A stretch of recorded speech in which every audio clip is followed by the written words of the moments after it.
Hi everyone, thank you for coming along to my 15 minutes of knowledge about TikTok. I hope that you're having a good time at Wide Day so far.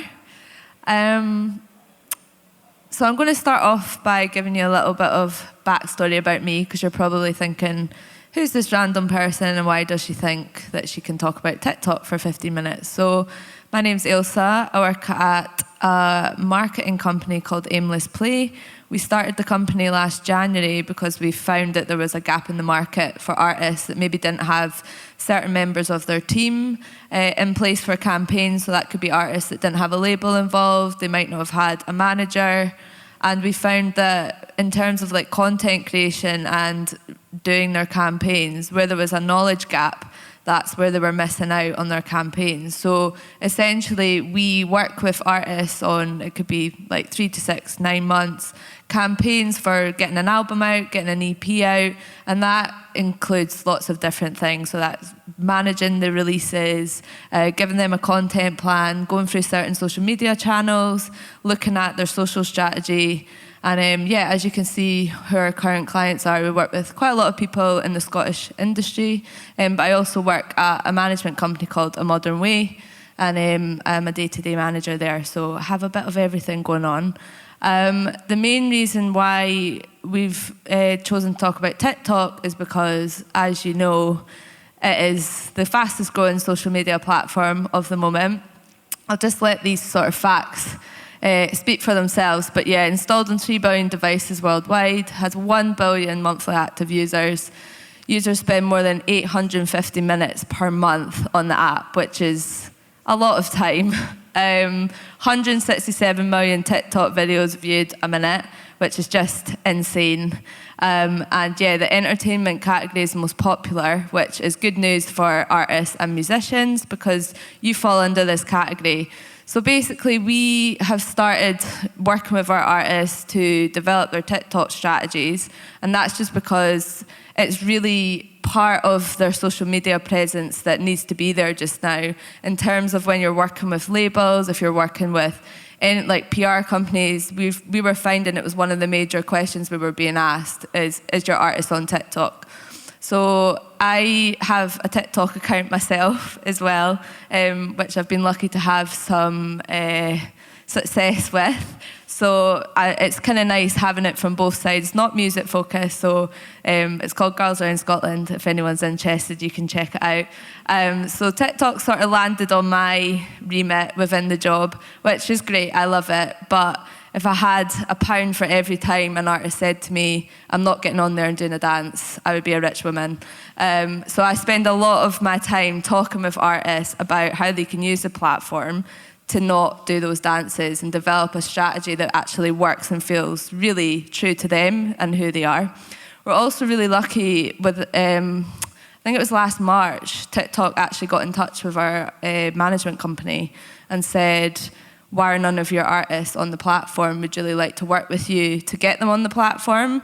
And I just thought that was great, because when would you ever hear from Instagram or Twitter saying, can you get your artist on the platform? It's just an absolute minefield, and trying to cut through on an app like Instagram just now, it's a hard road. So I really appreciated that the music team at TikTok got in touch, and we've been working with them actually. They've been giving us quite a lot of tips, and have managed to get a few of our artists verified and things like that. So really appreciated that they got in touch, and then also it's formed quite a big part of our job is to then work with our artists on the social media strategy, and that also is the same for artists that we work with through Aimless Play. So some people have come to us specifically wanting a TikTok strategy. So it is something within social media that is just sort of the standard now, and if you're not on it, I do think you're missing a trick, but hopefully you can be convinced by me by the end of this. So how does it work? So for those of you that don't have the app already, probably quite jealous of you, because I've lost hours of my life to this app, especially during lockdown. It's different to a lot of social media platforms in the way that it works, so that people, unlike Instagram, people would have to be following you to see your content. TikTok doesn't work like that. So you could essentially be put out to any audience at any time without ever having followed that person. If TikTok thinks that your content might be something that they like. So the app's divided into two main feeds. One is following and the other is For You. So the For You page is the one that comes up straight when you go on the app, and that's what TikTok serves to you. It's the content that they think that you're going to like. The following page is specifically people that you follow, but you have to actively go on the following page to see other people's content from there. So as I said, the For You page means that you don't have to be following someone to see their content, which means you're far more likely to reach a wider audience than other social media platforms. The content isn't muted, so music is a massive part of the app, which I think is just amazing, especially for artists. I've discovered so many artists like across the world that I never would have discovered on Instagram just because of the discoverability. Unlike Instagram, music isn't muted, so as you know, you go on Instagram, you open up your stories, the content's muted. You go on to your following page, if a video comes up, it's automatically muted, which is already putting a barrier between you and that fan because you have to rely on the user clicking the sound button. TikTok's not like that, so the moment you upload something, you're not going to listen to TikTok without the music on, which is just such a great opportunity to reach a new audience. It's a driver of new music, so artists can use their own library to promote their content. So you'll see now a lot of artists will be teasing their track before it comes out and getting people to save. You'll see a lot of the major label artists doing this as part of the main driver, so they're no longer putting on Instagram that they've got a song coming out. They'll be saying, go over to TikTok and you can listen to 30 seconds of the track before it actually comes out, which is encouraging your fans to download the app as well.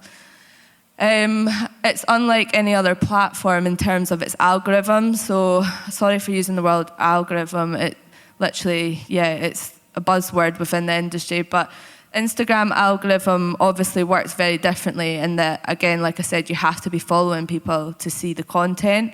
The algorithm on TikTok works that it's based on your initial engagement with the other person's video.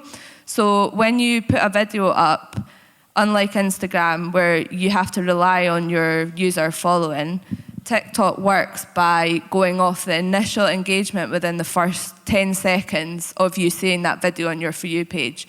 So essentially, if you're going to if you're going to share, if you're going to watch more than 10 seconds of the video, it recognises that you're doing that, and it kind of goes through a level system, right? So imagine you're level 1, that's when you're putting your content out and then someone sees it.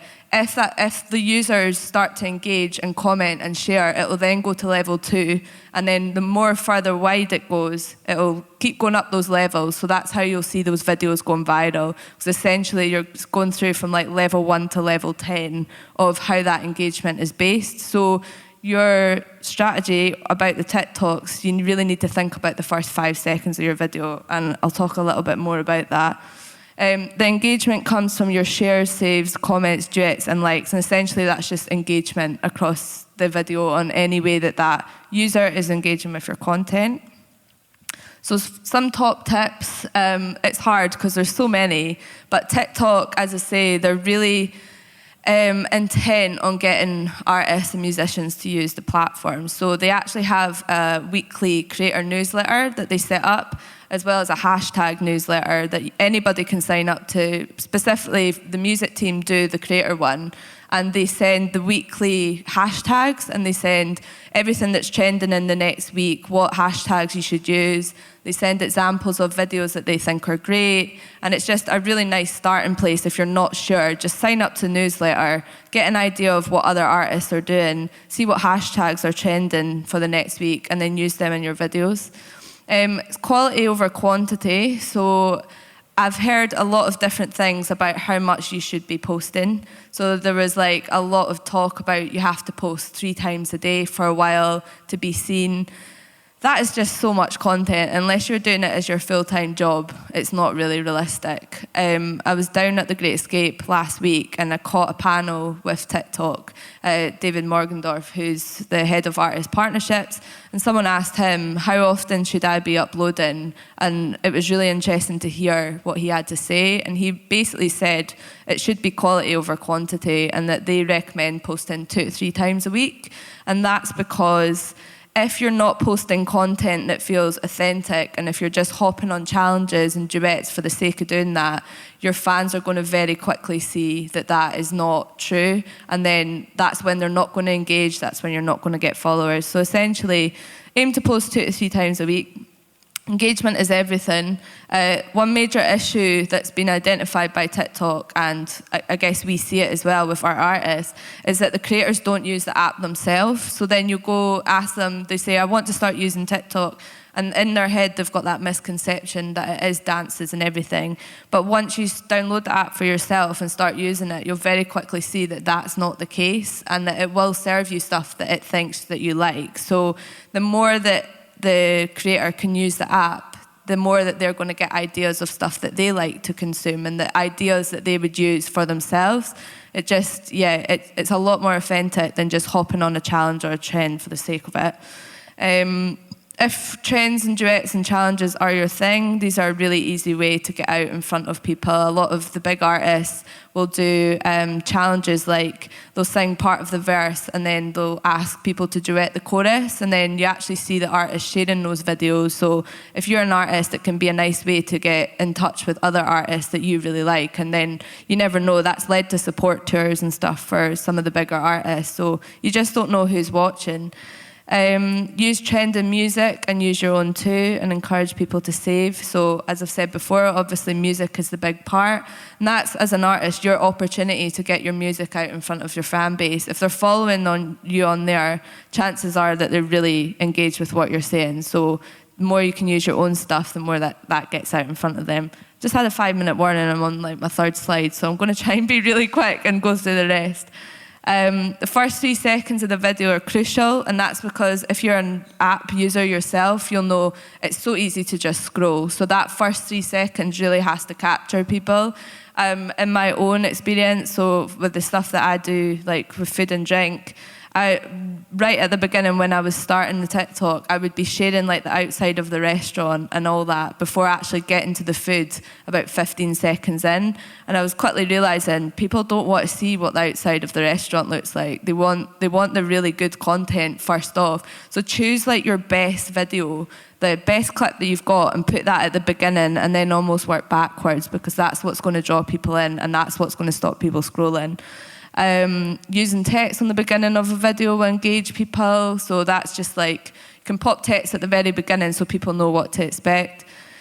You should also think about it as an artist with your personality on one side and then music on the other. So that's a really interesting thing. A lot of artists will use it not only to share their music, but to share parts of their personality that maybe their fan base didn't know about. I think father-son are a good example of that on the app. You'll see that they do cooking videos and they go around Glasgow and they rate local pizza videos, which has actually led to a lot of good partnerships in Glasgow, and then we've actually managed to run music events with those restaurants. So you just never know what sharing your hobby could lead to. Research hashtags and start your own. So that's a big thing on TikTok, is that hashtags are really important and you need to use them within your caption. So the caption's quite short, so those hashtags really have to be thought out. So there are like, I would say if you're a band, make sure you've got your band's hashtag in there. So if it was like father-son, we make sure that that's the first hashtag. And then we have father-son band and then music, because it gives the user an idea of what that video is about. And also users can then click through and click on the father-son band hashtag, and that will display all their other videos under that hashtag too. So it just means that you're collecting a pool of other stuff that people can discover. Encourage fans to use your music, set your own challenges, and ask people to do verses and duet your videos. So these are just some examples that I've pulled of artists that I think have done a really good job at showcasing their music. This is Griff on the left-hand side. So she, if you don't follow her on TikTok and you need some inspiration, she's incredible. She uploads regularly. She does all sorts of stuff, fashion. She makes her own clothes, which she shares on there, and I think that just gets fans really engaged. And this is a video specifically about how she made her track Shade of Yellow. So during lockdown, she basically produced everything herself in her home studio, and she goes through Pro Tools on this, and like the number of comments of people being like, this is amazing, because what you forget is your fans don't realise what goes into music production, and they don't realise that maybe some of the artists are producing these songs in their bedroom. So just share that part of your personality, share your skills. Second is Nina Nesbitt. So she did a Scottish cover of Driver's Licence by Olivia Rodrigo, which obviously was a massive hit at the time. And this video went viral because she sang it in a Scottish accent, and it changed a lot of the words to make it relevant to Scotland. So you can just see why that's engaging. It's funny. She's talking about like her hometown and everything, which again just makes fans engaged. This is Bastille. And this is him duetting a fan video of someone doing a remix of one of their tracks. So he's hopped on there and he's duetted the track, which then just makes the fan feel special, because they're like, oh, he's seen the track, he's duetted it, this is what he thinks of it. And when else would you have that opportunity to like speak to one of, like, if it's your favourite artist? This is Zoe, who we work with. She did a day in the lifestyle vlog of when she was playing in London. So did like her travel to London, how she got there, a little roundup of her time there, including some funny clips, and just, it went down really well. And I think because it shows the world that she's like out and about doing things, and yeah, it went down really well. This is a Scottish band called Heights in the middle. So they do really well at making beats and then asking their fans to like do funny things with them, like sing a country style music over the top, and then they'll duet that back, which also goes down really well. And Khalid, he's amazing on there too. He does a lot of videos, personal videos, as well as his music stuff. But he hopped on the trend. I don't know if you've seen the video where like everyone stands in a line and they all go like that. Not very good representation, but you probably know what I mean. So he got all his friends to do that, and that went viral because it was a trend that was going on, and obviously it's telling the story that he's taken all his friends out on tour with him as well, which I think is really cool. And I do have a bit more, but I don't think I have any time, so I probably need to cut off here. But essentially, the whole point of this is it's all fair and well developing a really good presence on a social media platform, but if you haven't thought of the overall strategy and how that's actually going to lead to building your audience, then there's actually no point in having this really, really good account if you're not, as an artist, thinking about how that's going to transpire through to sales, how that's going to transpire through to tickets, and how that's going to transpire through to streaming. So if you might have the best TikTok in the world, but if you're not thinking about all these other parts and how that's going to lead to building your audience, because as an artist, that's what you need to think about. You need to think about getting people to your shows, about people listening to your music. So that's what we do at Aimless Play. We look at the whole sort of strategy, but I'd love to chat a bit more about it, but I don't have any time. But if you do want to speak to me, this is my email. So always happy to chat. I love talking about TikTok, even though a lot of people don't, but I'll talk about it till the cows come home. So yeah, thank you so much, guys. I really appreciate you coming along.